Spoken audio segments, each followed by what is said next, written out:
గాయపడి చికిత్స పొందుతున్న కార్మికులను పరామర్శించి బాధిత కుటుంబాలతో మాట్లాడారు సిపిఐ రాష్ట్ర కార్యదర్శి ఎమ్మెల్యే కోనంనేని సాంబశివరావు. ఆ తర్వాత ప్రమాదం జరిగిన స్థలాన్ని పరిశీలించారు.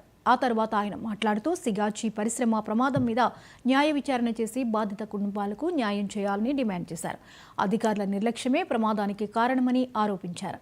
రాష్ట్రంలో ఇలాంటి ఘటనలు జరగకుండా ప్రభుత్వం కఠిన చర్యలు తీసుకోవాలని అన్నారు. ఆయన వెంట సిపిఐ ఎమ్మెల్సీ నెల్లికంటి సత్యం, సిపిఐ రాష్ట్ర నాయకులు ప్రకాష్ రావు తదితరులు ఉన్నారు.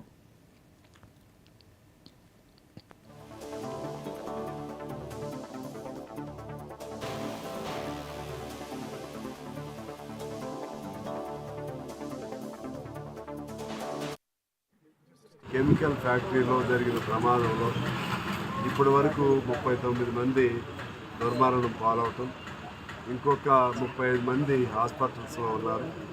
వాళ్ళలో కూడా 10 మంది పరిస్థితి మరింత ప్రమాదకరంగానే ఉందంటున్నారు.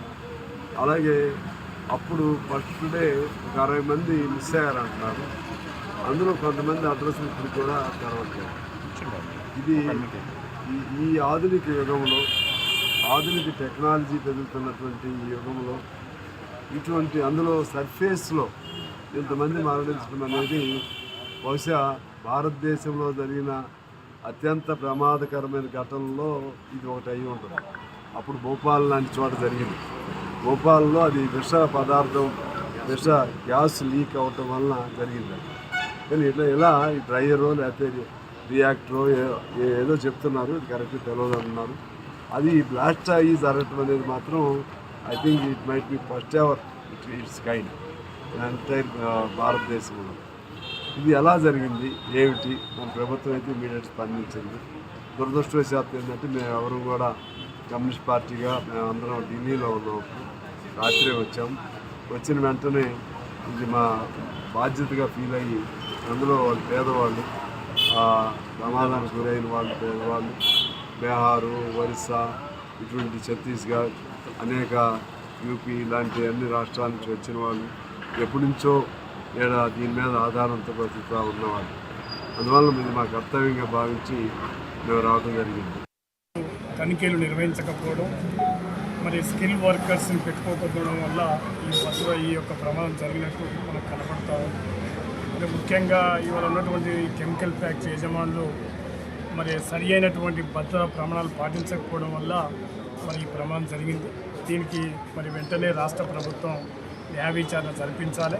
ముఖ్యంగా యాజమాన్యం మీద, అదేవిధంగా దానికి సంబంధించిన అధికారుల మీద, మరి ముఖ్యంగా పొల్యూషన్ కంట్రోల్ బోర్డు కూడా ఇది సంబంధించిన తనిఖీలు చేయవలసిన బాధ్యత మరి పీసీబీ మీద ఉన్నది. ఎందుకంటే పొల్యూషన్ కంట్రోల్ బోర్డు ఏమాత్రం కూడా ఇవాళ కెమికల్ ఫ్యాక్టరీల ఆ యాజమాన్యానికి లోబడి వాళ్ళు పనిచేస్తూ ఇటువంటి ప్రమాదాలకు కారణం. ఈ మూడిపై యాజమాన్యాన్ని, పొల్యూషన్ కంట్రోల్ బోర్డుని మరి తనిఖీ చేసే అధికారులని వాళ్ళ మీద కేసు నమోదు చేసి మరి న్యాయ విచారణ జరిపిస్తే న్యాయం జరుగుతానికి అవకాశం ఉంది. భవిష్యత్తులో ఇలాంటి ప్రమాదాలు జరగకుండా మరి సరియైన కఠినమైనటువంటి నిర్ణయాన్ని భద్రతా ప్రమాణాలు పాటించాలి. ఇవాళ కెమికల్ ఫ్యాక్టరీలో విచ్చలవిడిగా ఈ రాష్ట్రంలో కానీ ఈ పట్టణ ప్రాంతంలో మరి విపరీతంగా కాలుష్యం కానీ అనేక రకాలుగా ప్రమాదాలు జరుగుతూ ఉన్నాయి. అందువల్ల దీని మీద న్యాయ విచారణ జరిపించి మరి కఠినంగా శిక్షలు అంటే కేసు నమోదు చేయాల్సిన బాధ్యత ఈ ప్రభుత్వం మీద ఉందని ఈ సందర్భంగా. అన్నమయ్య జిల్లా రాయచోటిలో ఉగ్ర కలకలం రేపిన విషయం తెలిసింది.